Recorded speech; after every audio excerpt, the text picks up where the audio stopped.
Ba mga kababayan na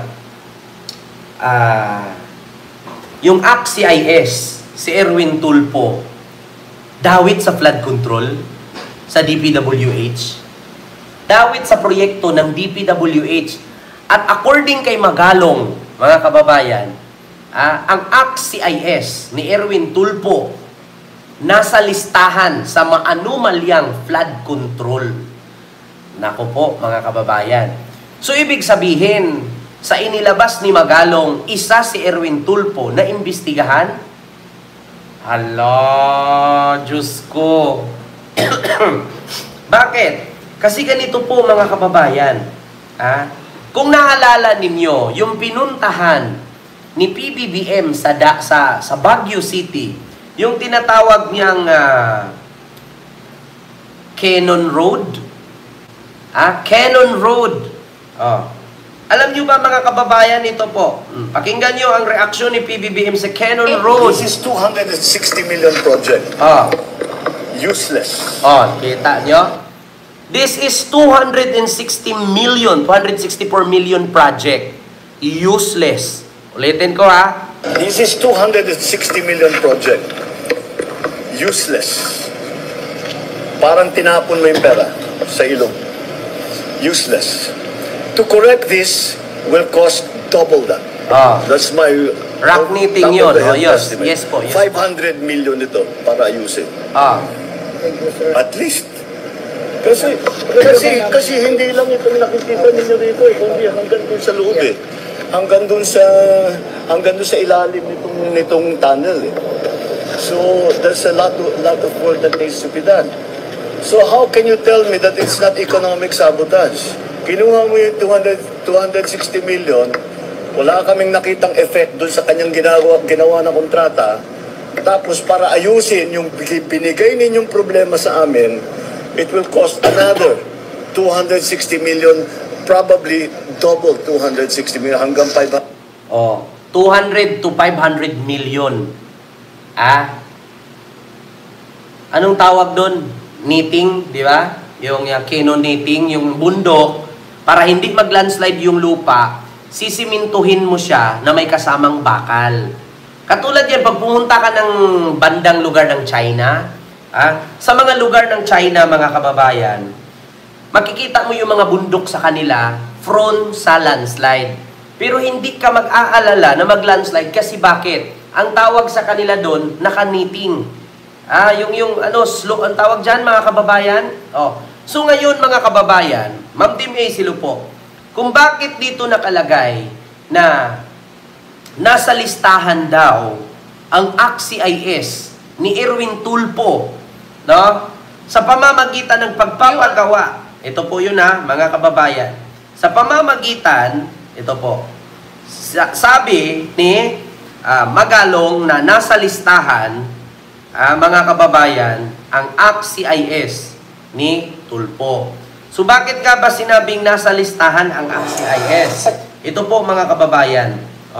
Kung nakita nyo po, ayan po sino po ang kasama ni Erwin Tulfo dyan? Diba? Sino po ang kasama niyan? Kasi according dito sa balita mga kababayan, nakalagay, ACT-CIS party list kasama sa list ng mga flood control contractor ayon kay Magalong. So si Erwin, kasama din ba siya sa imbestigahan nyo? Ayan, mga kababayan. Yan po ang isa sa problema po, mga kababayan. At noon pa man, mga kababayan, ay pinaimbestigahan na yan ni Manny Pacquiao nung senador pa si Manny Pacquiao. Diba? Di pa siya senador dito, mga kababayan. Kongresista pa siya. Noon pa to. Pinaimbestigahan na to ni Manny Pacquiao sa Senado. At mismo tinapik na din ito ni Yussi Claire Castro. Nagtapik na si Yussi Claire nito. Mga kababayan, patungkol na dito sa issue nito. No? Nagalit si Digong kay Pacquiao. Ito po yun, Ma'am Ophelia San. Ito yung hinamon ni Digong si Manny Pacquiao na sabihin daw ni Manny Pacquiao kung sinong mga politician ang sangkot sa korupsyon. Kung hindi daw kayang ipakita ni Manny Pacquiao mga kababayan, kung hindi daw kayang ipakita ni Manny Pacquiao kung sino ang sangkot sa korupsyon, isabi daw ni Digong sa sambayanang Pilipino na huwag iboto si Pacquiao dahil sinungaling. Eto na, mga kababayan. So, sangkot, sabi ni Magalong. Hindi kasama si Erwin dahil hindi naman siya taga-Benguet. Ang problema lang kasi, Ma'am Sophie, si Yap kasi ang parang may may connection siya sa AXIS at the time. 'Di ba? Yun po yun, mga kababayan. Ang problema kasi diyan, si Yap is part of AXIS ni Erwin Tulfo. Yun ang problema. 'Di ba? Wala bang mapupulong kaya nga si Michael Di ba? Romualdez resign on my birthday. God bless and save the Philippines. Sabi ni Ma'am Team Ace. Naku, Ma'am Team Ace, maraming salamat and happy birthday po sa iyo, Ma'am. Thank you sa iyong super chat. And hope more birthdays to come in your life. Good health, success, blessings, at mag-ingat po kayo palagi. Diba? Si Yap dati nilagay dyan ni Jocelyn. Kaya nga, mga kababayan, ang sabi kasi ni Magalong ngayon, kung naalala nyo, si Magalong. Si Mayor Magalong po ay isa sa miyembro ng Independent Commission na binuo ni PBBM, na mag-imbestiga, kumalkal sa mga kurakot, sa flood control. Ang problema ngayon, mga kababayan, iimbestigahan din ba ang AXIS? Yun lang ang tanong ko. Nagtatanong lang.